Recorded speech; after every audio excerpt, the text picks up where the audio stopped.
Hey tech enthusiasts! Today we're diving into something that's been making waves in the open source community, MiniPerplx, a powerful alternative to Perplexity that's completely open source.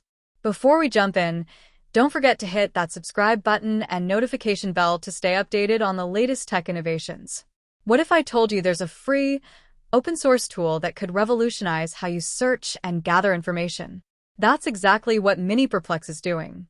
MiniPerplx is an open source project that combines multiple search capabilities into one sleek interface.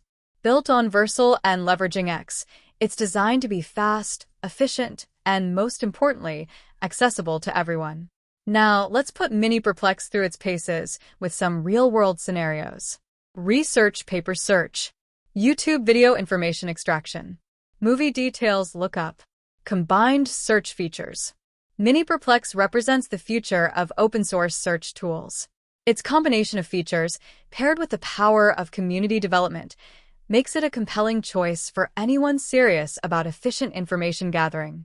If you found this helpful, smash that like button and let me know in the comments what features you're most excited about. Don't forget to check the description for all the links mentioned in this video.